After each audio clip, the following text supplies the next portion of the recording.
They say the swamp forgets nothing. Long after blood fades and screams sink into moss and mud, its secrets linger just beneath the surface. In the misty bayous of Louisiana, Florida, and Virginia, people vanish. Monsters wear human skin, and the dead never stay buried. These aren't campfire tales, they're what the swamp failed to hide. Story 1. Old Red Eyes. Way back in the early 1930s, my grandfather used to hunt gators deep in the Louisiana bayou. He wasn't some professional outdoorsman or rugged folk hero, just a man trying to survive. He and his siblings, my great aunts and uncles, grew up hand to mouth in a tiny forgotten town called Rosedale, nestled near the Atchafalaya River, where the bayous twisted like green veins into the swampland beyond. Life was already hard before the stock market crashed in '29, but after the Great Depression hit, things turned desperate. People didn't talk about dreams anymore, only how to get through the week. You could try fishing or shrimping, but when most folks couldn't afford luxuries like fresh seafood, the market collapsed. Cannery work dried up almost overnight, and the logging camps weren't much better. Construction jobs vanished. No one was building anything anymore. It wasn't just about poverty. It was about options. Good, honest men found themselves cornered with nothing but hunger and desperation. Moonshining offered promise, sure, but it came with danger. Prohibition was still in effect, and if the revenuers didn't catch you, a rival bootlegger might. There were no friendly competitors when money was on the line, but there was another way to survive. A bloodier, riskier way that only the brave or the mad chose. Gator hunting. It was dangerous, brutal work, but it put food on the table and money in your pocket if you were lucky. Out in the tangled, mosquito-choked swamps, gators lurked like shadows, some growing longer than a car, heavier than a horse. It wasn't a job for the weak, but for folks like my grandpa with mouths to feed and no other hope, it was all there was. The bayou became both his battleground and his lifeline. The bayou outside Rosedale wasn't just a stretch of wetlands. It was a living maze of cypress and tupelo trees, with sunless corridors where the mud bubbled and the air felt thick enough to choke on. Locals called the dry spots house islands or hammocks, but most of it was water and black still and hiding things just below the surface. That's where the gators thrived, in the tangled heart of the swamp. They could grow from 3-foot nuisances to 12-foot monsters in just a few years, fattened on anything unfortunate enough to wander close. My grandfather said that if you were quiet enough in the early morning, you could hear them breathing. A slow, wet exhale, like the swamp itself was alive. It wasn't just the size that made them dangerous. The big ones were smart, patient, and territorial. To trap one meant knowing where it nested, where it basked, and where it would go when the tide shifted. Most folks didn't last long out there, unless they knew the terrain like the back of their hand. Even then, one misstep, a capsized boat, a slip into deep water, could mean never being seen again. Still, the rewards were real. A skilled team could bring in multiple gators a day, and good hides fetched up to $4 apiece. Between the meat, the teeth, and the claws, which voodoo practitioners prized for their rituals, there was more than one way to make money off: a kill. But no one forgot what they were risking. The bayou didn't forgive mistakes. For every man who came home with a payday, another didn't come home at all. And sometimes, the only thing that made it back was a blood-stained boat drifting empty down the river. What made gator hunting even deadlier was the flood of desperate young men who saw it as their last shot at survival. Most of them had never stepped foot in the deep swamp, let alone faced down a 12-foot reptile with nothing but a shotgun and a prayer. But when you're starving, risk stops being a deterrent. With the economy in freefall and mouths to feed, dozens of amateurs waded into the bayou with borrowed rifles, cheap gear, and no idea what they were doing. They lit lanterns to spot gator eyes in the dark, and thought the glowing orbs would lead to easy kills. But the swamp doesn't play fair. A wrong splash, a moment's hesitation, and the hunter became the hunted. Some were dragged under in seconds, boats flipped and bodies never recovered. Others limped back home missing limbs or bleeding from wounds that festered in the swamp water. My grandfather recalled one survivor who returned alone after his entire crew was eaten, only to die days later from an infection in his leg. Back. Then there were no antibiotics, just whiskey and hope. And in the bayou, hope didn't count for much. The swamp always took its due. My grandfather always said the blind tiger wasn't just a place to drink. It was where the swamp whispered its secrets. Hidden off the woods near Hunter's Run, it was nothing more than a backwoods shack lit by kerosene lamps and full of smoke, sweat, and the scent of roasted gator meat. But in that haze, hunters traded more than just liquor. They shared knowledge, stories, warnings. That summer of 1931, one tale brought the entire place to a hush. It came from a man named Little John Guidry, a seasoned gator hunter with a reputation built on both his skill and his scars. He and his crew had just returned from Bayou, a stretch of swamp so remote even the locals called it cursed. They'd been tracking big game all morning, their boats already filled with kills when they saw it, basking on a narrow house island, half shrouded in mist. A monstrous gator, pure white from head to tail, with skin like pale marble and eyes that glowed red in the shadows. Guidry swore it was at least 20 feet long, with a hide so thick and flawless it'd fetch a fortune. His voice trembled as he described it, not from fear, but awe. His crewmates backed every word, nodding solemnly as they recalled the way. The creature slipped into the water without a sound, like a ghost disappearing into a grave. The room buzzed with disbelief. Hunters traded skeptical glances, muttering under their breath. Albino gators were real, sure, rare but real, but 20 feet, with eyes like hellfire. Guidry didn't argue. He just leaned back, lit a cigar, and said, "You'll laugh now. But when I haul that beast back to Rosedale, I'll be drinking on its hide for the rest of the year." They called it Old Red Eyes after that night, a name that stuck like moss to a tree. And from that moment on, every hunter in the parish had one eye on their traps, and the other watching the shadows, just in case the legend was real. Just days after Little John Guidry told his tale, the legend of Old Red Eyes stopped being just a story. It became a ghost hanging over the bayou. One morning his wife woke up to find his side of the bed still empty. It wasn't unusual for hunters to camp out overnight when the weather shifted or the kills came late. But when the sun dipped a second time and his boat still hadn't returned, that absence began to rot in her chest like spoiled meat. She burst into the blind tiger that evening, still in her apron, face streaked with tears and swamp dirt, demanding to know why no one was out there looking for her husband. The sheriff had sent deputies, sure, but they didn't know the bayou. Not like the men sitting at the bar with gator blood still drying on their sleeves. My grandfather was there that night, nursing a drink with his hunting partners, Charlie. And Whit. He remembered how quiet the place got when she shouted, how shame settled over the room like a thick fog. She was right.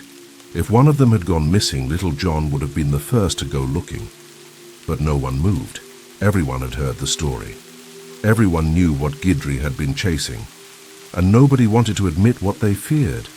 That he'd gone too deep, chasing a myth that didn't want to be found. Grandpa couldn't sleep that night. He imagined being out there himself, bleeding, praying someone would come looking. By morning, he had made up his mind. He met with Charlie and Whit and said they were going into Bayou deeper than they'd ever gone before. Maybe to find Guidry, maybe just to bring something home to his wife. But when Grandpa went to round up more men, all he got were refusals. He chased the devil and the devil took him, someone said. Ain't no sense in sending more. My grandfather didn't argue. He understood. But that voice inside him wouldn't shut up. And that voice, he said, sounded a whole lot like Jesus. The next day, Grandpa met Charlie and Whit at the Blind Tiger just after dawn. The mood was somber, and none of them spoke much. They all knew what they were signing up for. Not just a search mission, but a journey into the belly of the bayou, where sunlight barely touched the water and even the bravest men went quiet. Grandpa told Charlie to get extra fuel for the outboards and Whit to gather dried food, lantern oil, and extra ammunition. He figured they'd be gone at least 2 nights, maybe more. But 3 men wasn't enough for what they were planning. They needed backup. Other hunters who knew the swamp, who wouldn't panic at the first sign of danger. Grandpa started, making the rounds, visiting every shack and smokehouse where gator trappers hung their boots. But one by one, doors were shut in his face. Some didn't even pretend to be polite. They called him reckless, foolish, even suicidal. "You heard what happened to Guidry's crew," one man snapped. "What the hell makes you think you'll fare any better?" Another just muttered something about curses and devils and shut the door. And maybe they weren't wrong. Grandpa couldn't say for sure if it was bravery or guilt pulling him forward.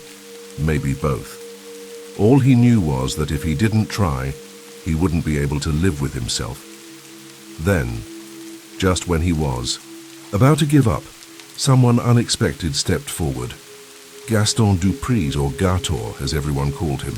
Gator had a reputation. Maybe the best hunter in the parish, fearless, cunning, and damn near silent when he moved through the reeds. But even he wasn't immune to persuasion. It wasn't just the mission that convinced him.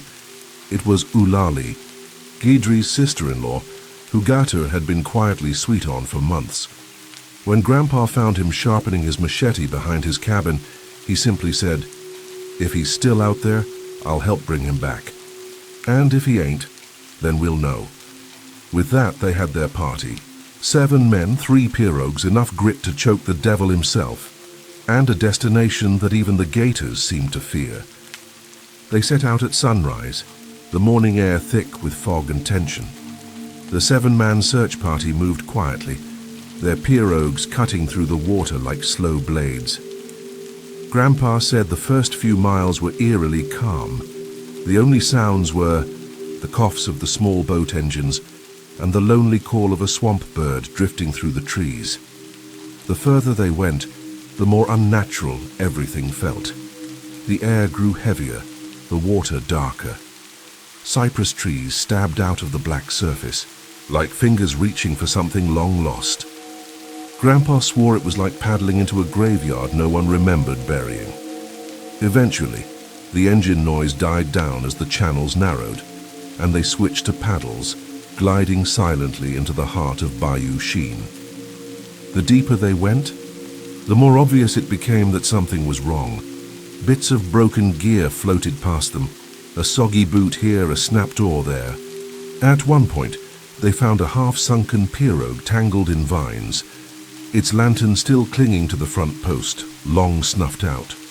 No sign of blood, no sign of life, just stillness. It was the kind of still that screams in your bones, the kind that tells you something awful already happened, and whatever caused it might still be watching. They split into 2 groups as planned. Grandpa, Charlie, and Whit took the narrower canals, pushing into shadowed corridors where gators could be hiding beneath any lily pad or log.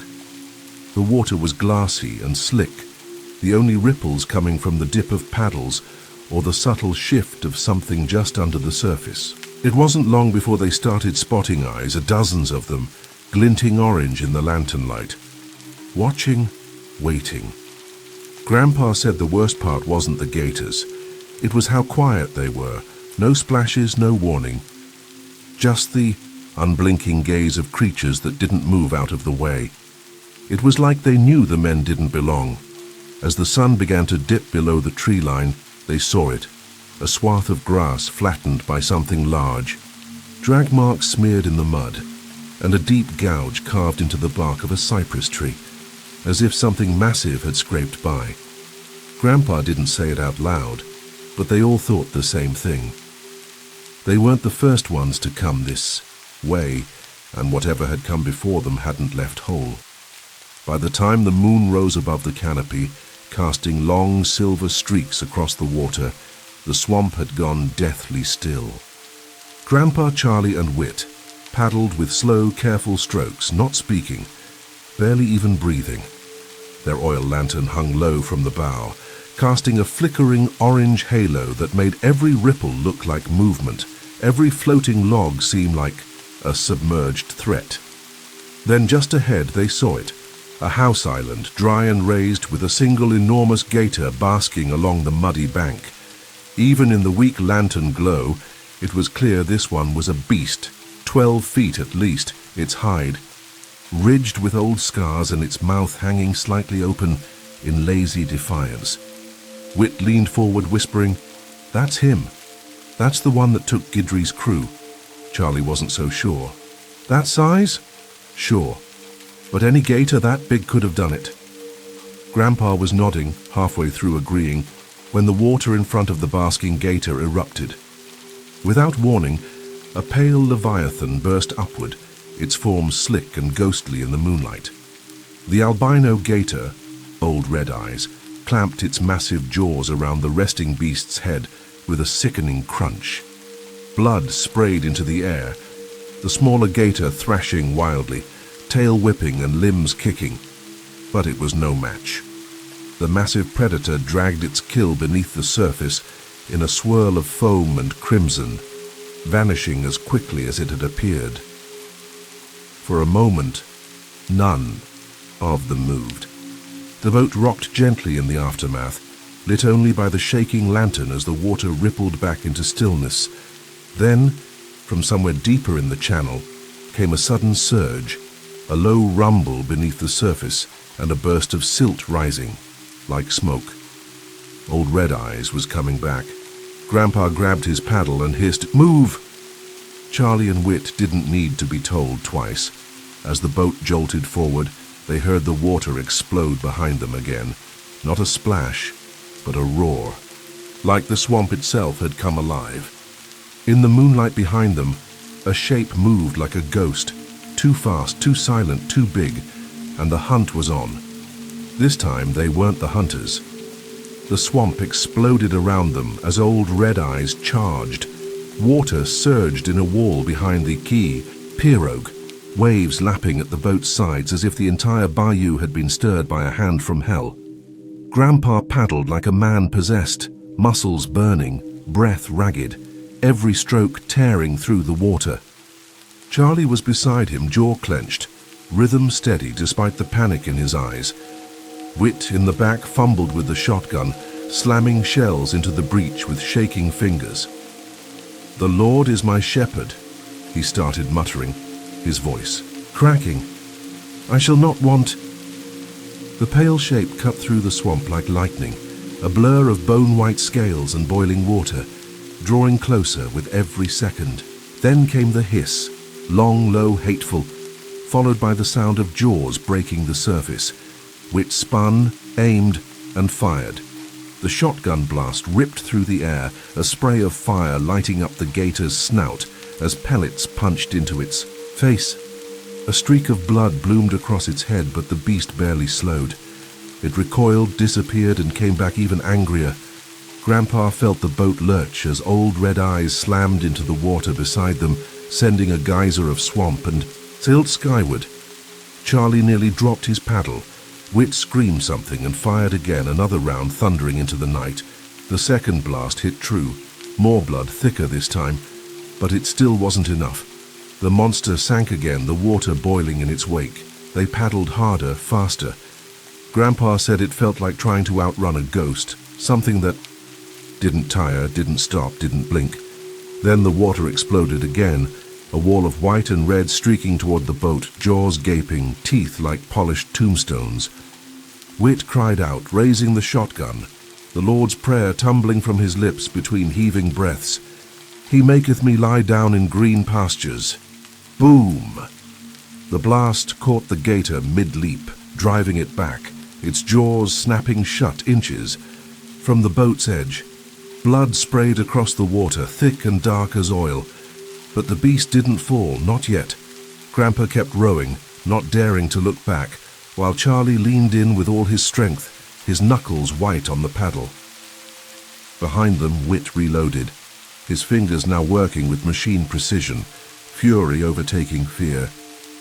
"He leadeth me beside still waters," he roared, just as the gator surfaced again, mouth wide. Boom! The final blast struck deep, the shot slamming into the creature's jaw, tearing open a gash that poured blood like a ruptured pipe. Old Red Eyes let out a guttural, otherworldly bellow, a sound Grandpa said he'd never forget. Not in war, not in nightmares. The albino beast thrashed once, twice, then sank slowly beneath the surface, disappearing into the deep in a spiral of foam and red. The bayou went still. The boat rocked gently in the aftermath. All three men were silent, eyes wide, chests heaving. Grandpa said that moment, the quiet after the fury, was worse than the chase itself, because they didn't know if it was pivotal or just a pause. The swamp gave no answers, only silence and still water. They didn't speak much on the way back. The boat glided slowly through the dark water, their strokes sluggish, shoulders aching, silence heavier than any weight they'd carried. Grandpa sat hunched in the middle, soaked in sweat and swamp, water. His hands blistered from rowing.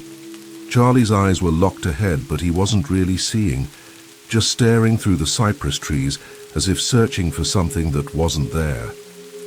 Whit sat in the front, shotgun still across his lap, his face pale, lips tight, as if the prayer he'd started hadn't really ended. The air smelled of blood and rot, and even the gators kept their distance now. Grandpa said the bayou felt different after that, not calmer, not safer, just quieter, as if something old had been stirred and now it was watching from below. They didn't recover any bodies. No sign of Guidry, no remains of his crew, just shredded gear, a snapped lantern, and a name whispered by those who dared to believe, Old Red Eyes. And that silence, that failure ate away at them. Grandpa said he felt like a coward, like maybe they could have done more, stayed longer, fought harder, but they were alive. And that fact alone filled him with shame. He'd gone to bring men home, but instead he was rowing back through still water, haunted by the image of red eyes gleaming beneath the surface. He said sometimes the worst wounds weren't the ones that bled. They were the ones you carried quietly, day after day, with no one to stitch them closed. They arrived just as the sun dipped below the trees, casting long golden shadows over the dock near where Rama stands today. Grandpa said stepping onto dry land felt like waking from a fever dream. Legs weak, boots heavy, lungs aching from the damp, fetid air they'd breathed for days. But there was no time to rest. The moment they reached town, word spread like wildfire. Family members began to gather, eyes wide with hope and dread. Wheat's mother was the first to reach them, wrapping her arms around him like she could squeeze the nightmare out. Charlie's little sister clung to his leg, refusing to let go. Grandpa's mother, eyes brimming with tears, pulled him close and whispered that she was proud of him, not for surviving but for trying. Then came the harder part, the knock on Guidry's mother's door, the look on her face when she opened it and saw they'd come back without her son. Grandpa said she collapsed before he could even speak, her knees buckling as her daughters rushed to catch her. Wailing filled the house, raw and guttural, the kind that clawed at your spine, and it didn't stop with her. They had to visit every home, tell every family, look into every pair of eyes that had been holding onto a fragile strand of hope, and cut it. Grandpa said delivering that kind of truth was worse than anything he saw in war. There were no medals for it, no flags, or funerals, just rooms full of silence and the soft rustle of mourning clothes. And through it all he kept hearing that voice in his head, the one that had pushed him to go in the first place, now quieter, almost ashamed. because trying wasn't enough. Not this time. After the encounter with old Red Eyes, Grandpa never returned to the swamp. He hung up his rifle, sold his pirogue, and turned his back on the bayou that had fed and nearly swallowed him whole. He took up farm work in the dry open fields north of town, trading the sound of bullfrogs and splashing gators for the rustle of cornstalks in the wind. That's where he met the Budrow girl, the one with the kind eyes and hands always dusted, in flower. They married under the cypress trees in the spring of '41, just before the draft took him away to war. He fought through France, helped liberate villages from Normandy to the Rhine, and returned home decorated but changed, though he always swore with a crooked grin that no battlefield chilled his blood like the night he stared into the glowing red eyes of that albino gator. Years later, when we were kids sitting cross-legged by the fire, he'd tell us the story, always in a low, steady voice, always at night, always with the lantern dimmed. And every time, without fail, he'd pause at the same moment, when the beast disappeared into the water, leaving only blood and silence behind. Then he'd lean forward and say, "You listen to me, if you ever find yourself in the swamp, and it gets real quiet. That don't mean you're alone, that means something's watching." We'd laugh and shiver, half believing, half pretending not to, but there was something in his eyes, something that never laughed back. A kind of knowing. The story, always, ended the same way, not with the monster's death, but with its disappearance, because some things in the swamp, they don't die, they wait. Story 2. The Lost Brothers. It was supposed to be a quick hunting trip, a day in the Big Cypress Swamp to blow off steam and maybe bag some small game. James and David Adams, brothers from South Florida, had been exploring those murky trails since they were kids. The swamp was familiar territory, a place of childhood memories and teenage adventure.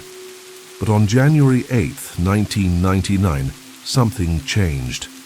Armed with rifles and packed light, they drove deep into the tangled green, the trail narrowing, behind their ATV as they pushed further than usual.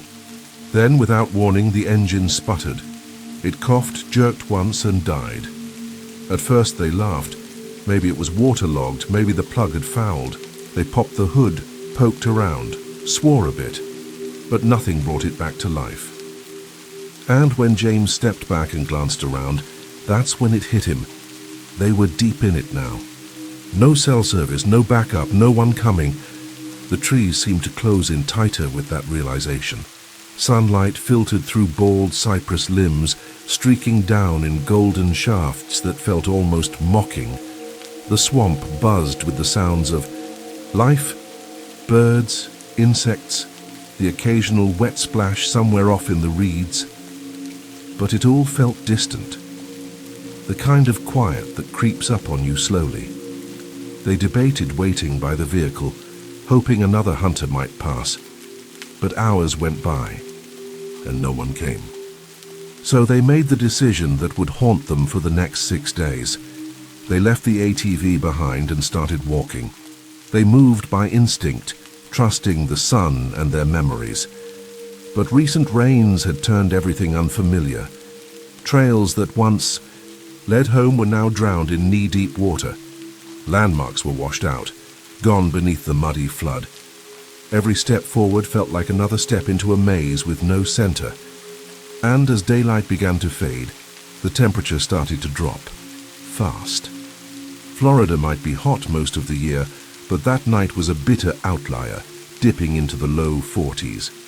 They had no jackets, no shelter, just sweat-soaked shirts and stiff boots already starting to blister their feet. As dusk settled over the swamp, James realized something that made his stomach twist. They weren't going home tonight. The cypress had closed around them, and it wasn't letting go. As darkness crept in, the swamp transformed. The soft orange hue of sunset was swallowed by thick shadows, and the warmth of the sun vanished completely. James and David found a patch, of semi-dry ground beneath a low-hanging cypress, and huddled together for warmth, knees pulled to their chests, backs pressed to the knotted roots. The air turned damp and heavy, and each breath carried the sharp sting of cold. They had no fire, no blankets, and barely enough dry clothes to keep from shivering. All around them, the swamp came alive with night sounds. Not the soothing chirps of crickets or the lazy calls of owls, but deep, guttural groans from unseen gators and high-pitched rustlings from things slithering just beyond sight. Every snap of a twig, every shift in the mud made them freeze. James swore he saw eyes in the distance, twin pinpricks of red glinting through the dark, but when he blinked, they were gone. He clutched his rifle tighter, not out of aggression, but as a talisman against the unknown. David didn't talk much. He stared into the dark and shivered, lips trembling as if he was already halfway lost. That night, they didn't sleep. Not really. They dozed in fits, jerking awake every time the water shifted or something splashed nearby. The swamp wasn't just quiet. It was watching, and whatever was out there, it didn't blink. By morning, the cold hadn't lifted. Their limbs were stiff, their breaths visible in the pale light filtering through the trees. Their stomachs growled, but all they had left were a few crushed granola bars and a bottle of water between them. They rationed what they could, but by midday it was gone. Hunger wasn't just a sensation anymore. It was a sharp, persistent ache that gnawed at their ribs and drained their thoughts. Still, they pushed on. They believed that if they just kept walking east following the sun, they'd hit a road or a ranger's trail. But the swamp wasn't a place of straight lines or logic. Water pooled in strange places, rising up from underfoot and turning every dry patch into a trap. Trails vanished. Trees looked identical. Time twisted. It didn't take long before even their internal compass started to fail. As thirst set in, desperation grew. With no clean water, they resorted to sipping from shallow pools, the kind with slime on the surface and dead leaves floating like old skin.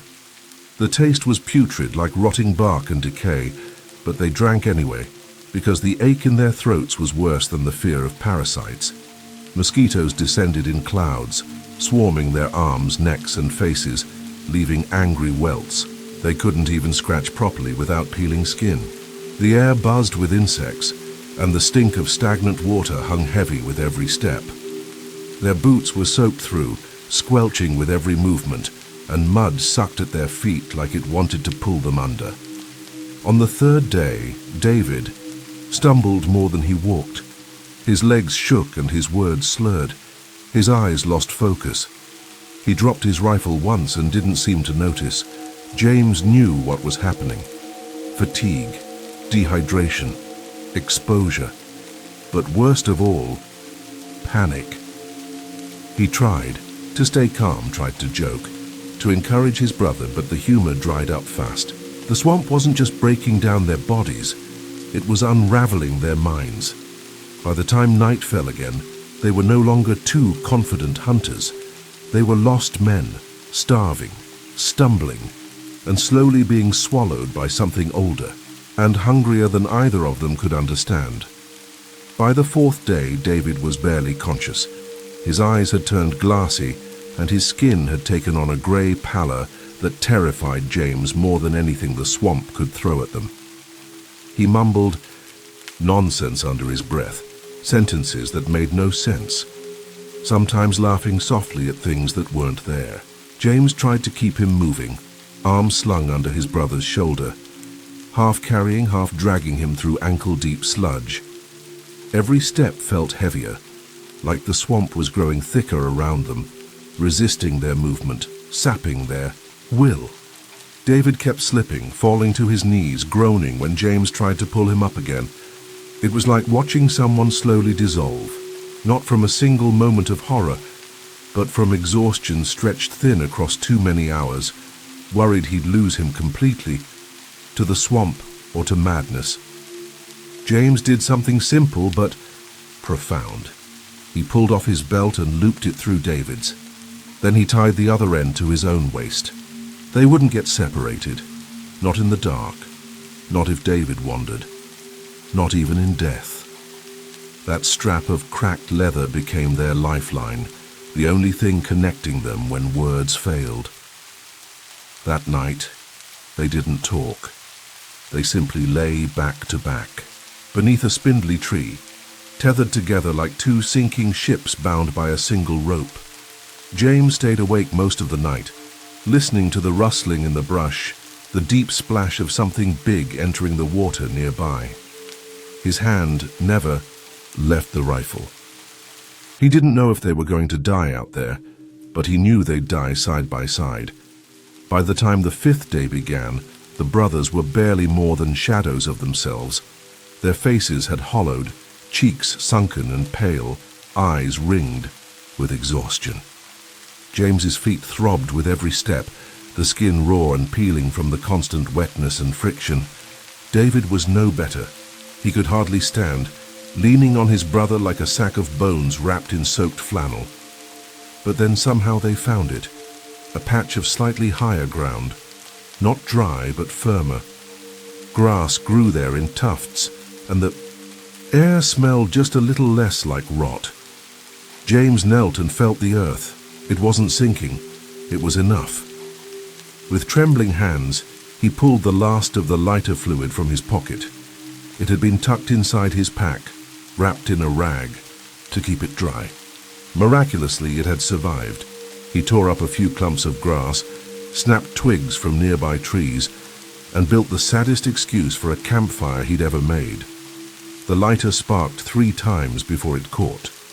The flame was tiny, barely holding against the breeze, but it was real.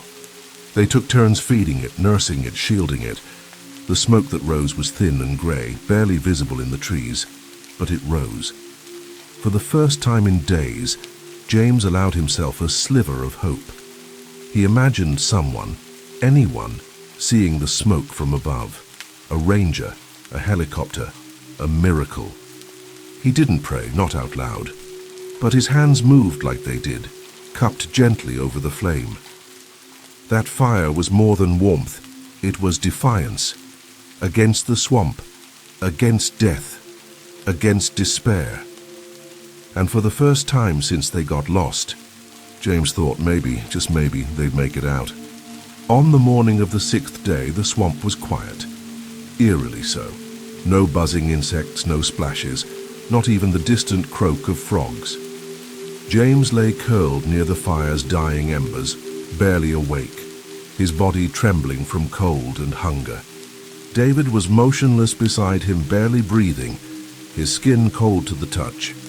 James had accepted that this might be the end, not in some dramatic last stand, but in silence beneath a canopy of trees too thick to let the sun in. But then came a sound that split the stillness like thunder, the low rumble of a helicopter. At eyes, first he thought he was hallucinating. He sat up too fast and nearly passed out. But then the sound grew louder. The chopper's blades thumped through the air, and then a dark shape passed overhead through a gap in the trees.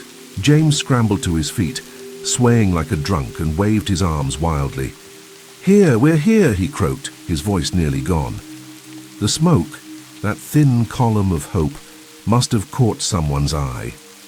The helicopter circled once, hovered, then dropped lower. James collapsed to his knees, sobbing with relief, unable to hold back the tears. Ropes descended. Medics in harnesses dropped into the clearing like angels. Their voices were calm, firm, efficient. James barely registered what they were saying. All he knew was that strong arms lifted him and his brother, wrapped them in blankets, and pulled them skyward. The cold wind whipped around them, but it didn't matter anymore. They were going up, out of the swamp, away from the hunger and the watching eyes. James looked down one last time as the treetops disappeared beneath them, the gnarled roots and black water swallowed in mist. He thought of the ATV, the long nights, the mosquitoes, the taste of swamp water. And then he passed out, still clutching David's hand, finally letting go of fear.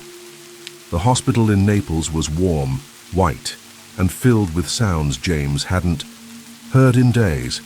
Steady beeps, soft footsteps, voices that weren't whispering through trees. But even wrapped in heated blankets with IVs in his arms and nurses fussing over his vitals, he couldn't stop shivering, not from the cold, but from what lingered inside. The doctors said it was a miracle. 6 days with no food, tainted, water, hypothermia, trench foot, and still alive.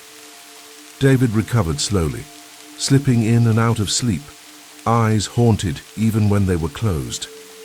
James stayed by his side, one hand always resting on his brother's arm, as if afraid he might vanish in the fluorescent light, like he had nearly vanished into the swamp.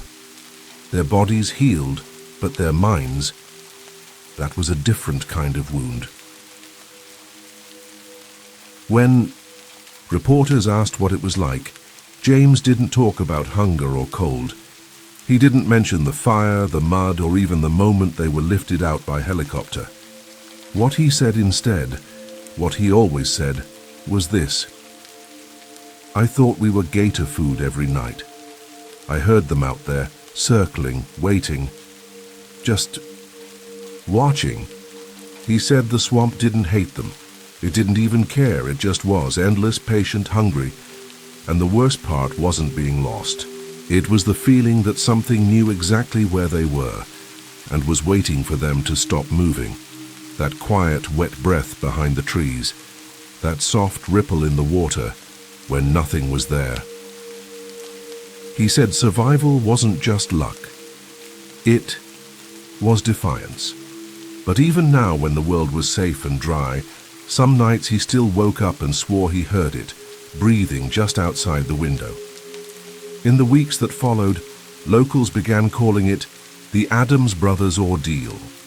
It made the papers, ran on the evening news, and became one of those stories people whispered about when the swamp fog grew thick, not just for its danger, but for its eerie stillness. Hunters who knew the Big Cypress said they'd never seen the swamp so quiet during those 6 days.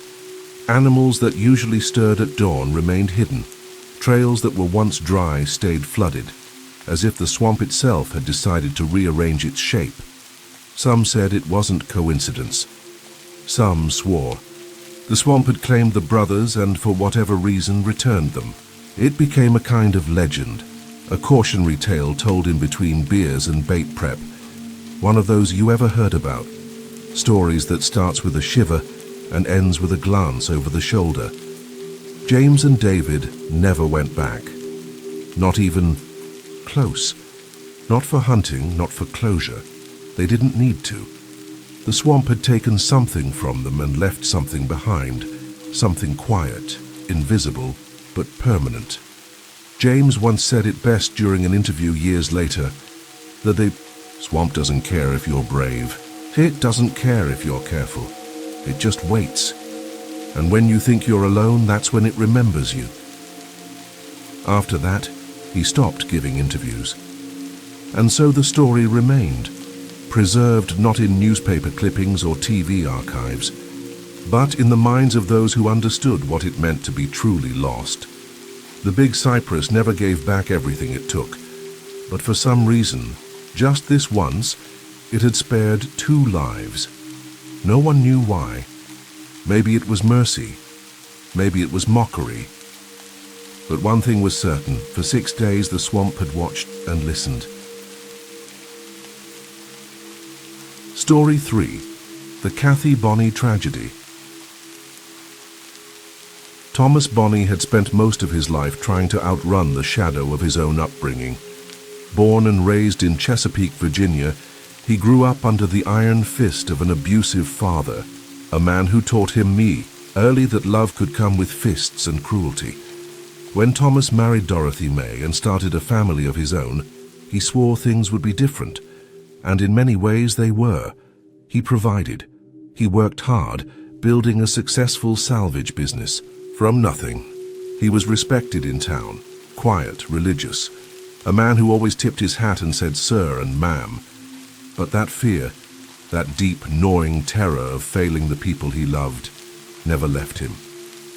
It curdled inside him, turning into something darker, something he mistook for protection. His daughter, Kathy Bonney, was the light of his life. From the day she was born, he guarded her fiercely, maybe too fiercely. He monitored her friends, hovered over her schoolwork, set curfews so strict even her teachers raised eyebrows. As Kathy grew into a teenager, that leash pulled tighter, and like most wild spirits, she pulled back harder. She dropped out of high school. She started sneaking out, meeting boys Thomas didn't approve of, ignoring the rules that had once kept her safe. It wasn't just rebellion. It was defiance, a desperate carving out of her own identity. And for Thomas, it felt like watching a house he'd spent years building catch fire in slow motion. The final crack came in the fall of 1987, when Thomas discovered a letter hidden in Kathy's desk. It wasn't just a note passed between teenagers. It was a confession, pages of graphic, intimate details written by a married man twice her age, a man Thomas recognized, a man he had already warned her about. Reading that letter, Thomas felt something inside him snap, a terrible fusion of betrayal, panic, and helplessness. He confronted Kathy, begged her to end it, warned her of the dangers she couldn't yet see. But she laughed it off, called him paranoid, told him he didn't own her. And for the first time in his life, Thomas Bonney looked at his daughter and didn't see the little girl he had vowed to protect. He saw a stranger slipping away, and he didn't know how to save her. November 21st, 1987, started like any other uneasy evening in the Bonney household. Thomas pacing the living room, Kathy brushing past him with her keys jingling like freedom in her hand. She told him she was meeting a man named John to buy a used Chevy Blazer. Thomas, suspicious but trying desperately to trust, agreed to drive her to the meeting on the condition that he stayed to watch from a distance. They pulled into the Yai, cracked asphalt lot of a 7-Eleven, the fluorescent lights buzzing overhead like a warning. There was a man waiting by the SUV, and Kathy approached him easily, laughing and smiling like nothing in the world could touch her. Thomas watched, hands gripping the steering wheel, forcing himself to stay seated. She climbed into the driver's seat, took a slow lap around the lot, then parked and handed over a crumpled wad of cash. Thomas congratulated her, tried in that moment to be proud, and when she asked if she could take it for a real drive before heading home, he hesitated, just a second. But then he nodded. "Be back before midnight," he said, his voice rough. She flashed a grin, honked once and drove away into the night. It was the last time he ever saw her alive. By morning, panic had set in like a second skin. Kathy hadn't come home. Her new Blazer was gone. There was no call, no note, no sign she'd ever intended to stay gone. Thomas reported her missing, but the police didn't treat it urgently. She was 19, an adult, free to make bad choices. Still, Thomas knew something was wrong. He felt it in his bones, in the way the house felt colder without her, in the way the swamp mist rolled thicker off the canals that day, curling around the town like a quiet, waiting hand. The hours dragged into a second night, and still there was no word from Kathy. Thomas drove the back roads, scanning every ditch and turnout, calling her name into the empty night air. Every mile of cracked highway felt heavier, like the whole world had shifted slightly off balance. The police remained unconvinced. Young women ran off all the time, they said, but Thomas knew better. Kathy hadn't packed a bag. She hadn't taken extra clothes, no money for gas, no supplies for disappearing. She had vanished the way people fall through ice, sudden, silent, and final. When dawn broke over Chesapeake, Thomas sat in his truck outside the 7-Eleven, staring at the spot where he had last seen her smile. He replayed every second of that night in his mind, picking it apart until the memories bled together. The way she'd laughed, the way her hair caught the light, the casual way she trusted that everything would be fine. Guilt twisted in his gut. He should have followed her. He should have said no. He should have known. But it was too late for all of that now. The swamp had closed its mouth around another secret, and somewhere out there, Kathy was lost. It was a hunter who found her. Late in the afternoon of November 22nd, trudging along the muddy banks of the Great Dismal Swamp Canal, he stumbled upon something that stopped him cold, a patch of blood-stained fabric tangled in the reeds. Nearby, half hidden under the drooping branches, lay Kathy's body. She was crumpled in an unnatural heap, her skin pale against the black water, her clothes torn and soaked in blood. Her torso was riddled with gunshot wounds, her face so badly beaten that she had to be identified by fingerprints. There was no attempt to hide her, no shallow grave or desperate disguise. She had been left out there like refuse, abandoned in a place that swallowed evidence and secrets with equal hunger. When the police arrived, they worked with grim efficiency, cordoning off the area and snapping photos that would never leave the minds of the officers who saw them. They treated it first as a possible random killing, maybe an abduction gone wrong. But the brutality told a different story. This wasn't a crime of opportunity. It was rage, personal, explosive, intimate. Someone had hated Kathy enough, not just to kill her, but to destroy her. Her new Chevy Blazer was nowhere to be found, only deepening the questions swirling through the community. Whispers rippled through town like ripples on the canal. Bad company, secret boyfriends, a life spiraling out of control. Thomas Bonney was called to identify her. Grandpa always said there's a scream a man makes when his soul breaks in half. Not a sound of pain, not a cry for help, but a raw primal thing pulled straight from the gut. They said Thomas made that sound when they showed him her effects, when they asked him to sign the forms. Afterward, he stood outside the station for nearly an hour, not speaking, not crying, just staring at the horizon like he could see something no one else could. And maybe he could. Because even before the detectives started connecting the dots, before the inconsistencies in Thomas's story began to pile up, there was already a second story unfolding.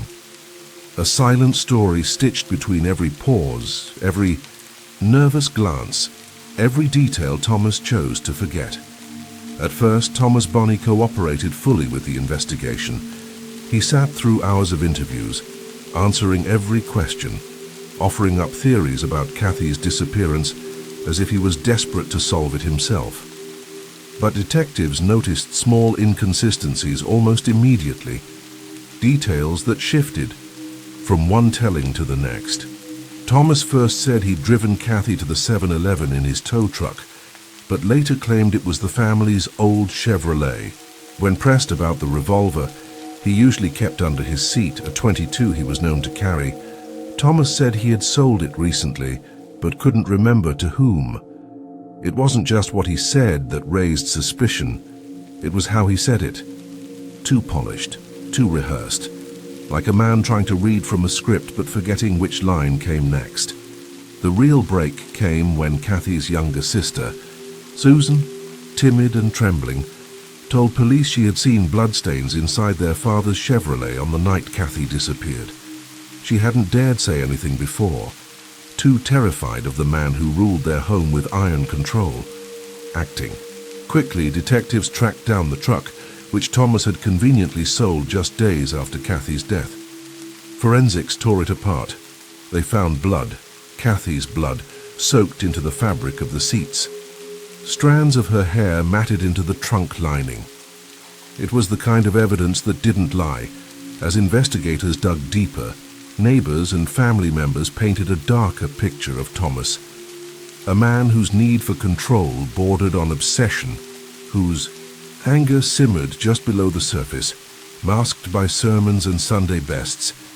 Even his longtime business partner noticed the cracks, strange lapses in memory, sudden stiffness when questioned about anything personal.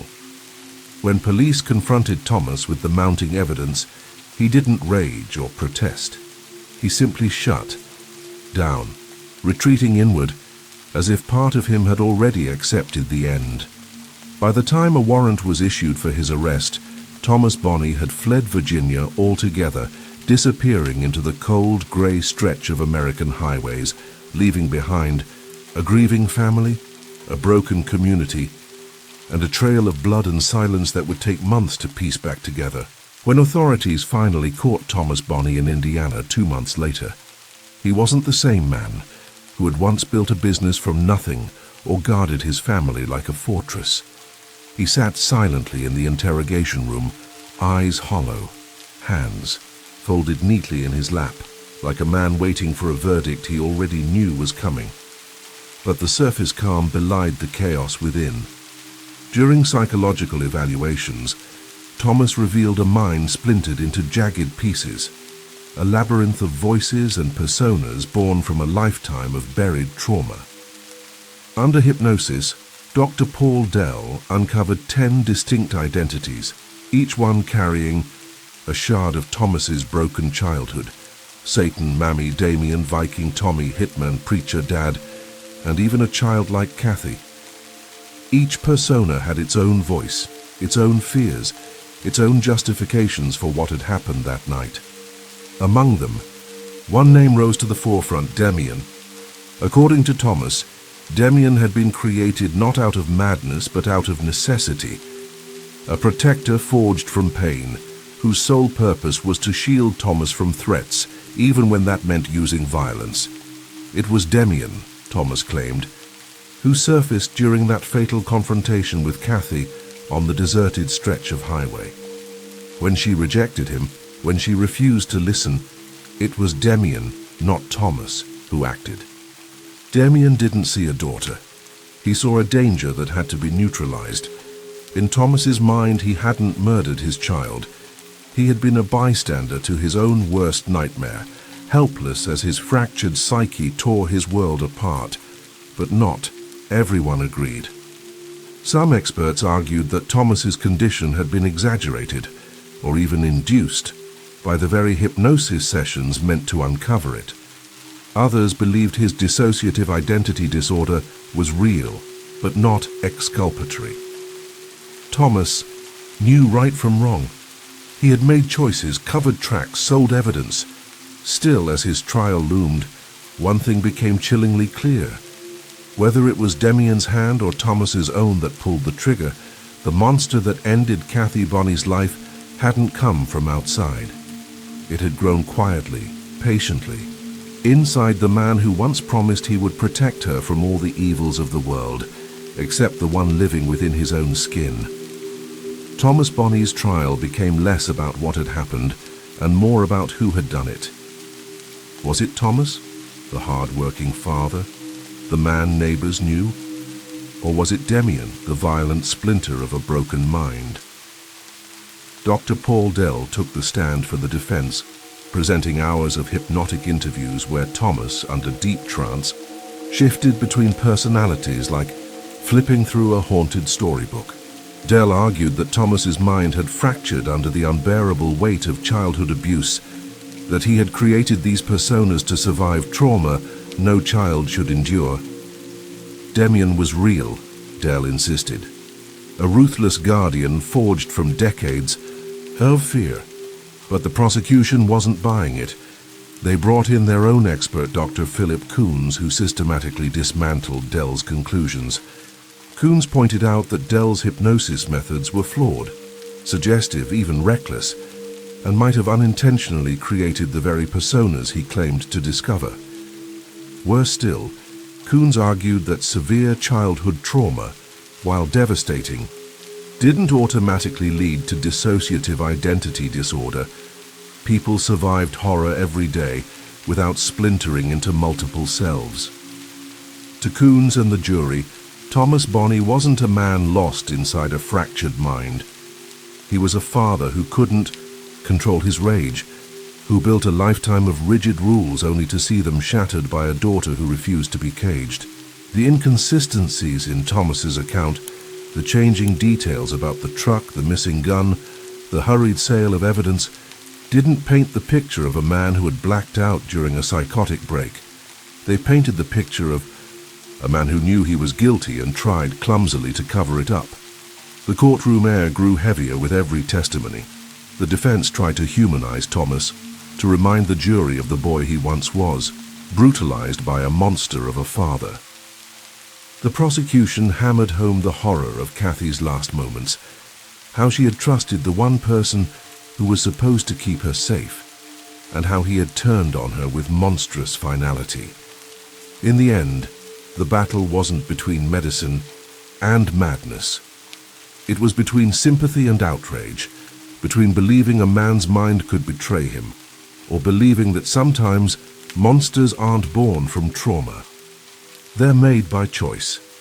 After 7 long weeks of testimony, cross-examinations, and endless arguments over sanity versus responsibility, the jury returned with their verdict: guilty. Thomas Bonney was sentenced to life in prison without the possibility of parole. His final plea for mercy drowned beneath the weight of evidence and the faces of a broken family left behind. But even behind bars, Thomas's story didn't end. In prison, he remained a fractured man, slipping in and out of personas like a man changing masks in a mirror. Some days he was the stoic father who prayed for forgiveness. Other days he was dreamy and cold and detached, staring through the bars like the world on the other side wasn't real. He once told a prison chaplain that Kathy still visited him at night, her voice soft and accusing, asking why he hadn't been strong enough to protect her. Not from strangers, but from himself. In 1994, Thomas made headlines again when he and another inmate managed a daring escape through a trash compactor chute, disappearing briefly into the free world. For 4 days, authorities feared he was gone for good, but when they caught him, wandering near his mother's grave, Thomas offered no resistance. He simply said he needed to say goodbye to the only person who had ever loved him purely. He also confessed he had wanted to visit Kathy's grave, not as an escapee, but as a father seeking forgiveness from a daughter he could never reach. So again, they brought him back to prison, and there he stayed. A ghost in a man's body, pacing concrete floors, talking sometimes to himself, sometimes to the voices only he could hear. No appeals could save him. No psychiatrist could piece him back together. In the end, Thomas Bonney became a legend in his own grim way. Not just a cautionary tale of madness and murder, but a reminder that evil doesn't always come screaming out of the darkness. Sometimes it grows slowly, inside the very people we trust most, until it turns and devours everything it once swore to protect. And even now, they say, if you listen closely in the oldest parts of the Dismal Swamp, you can still hear whispers drifting over the black water, the echoes of promises broken, and a father calling a daughter's name into the mist. Thank you for venturing into the darkness with us. If these stories sent chills down your spine, don't keep the fear to yourself. Leave a comment, smash that like button, and share this video with someone who dares to listen in the dark. We release terrifying true stories every week, so be sure to subscribe and turn on notifications so you never miss what's lurking in the shadows. This is High Scare Stories, where nightmares don't end when the video does. Until next time, stay safe and stay scared.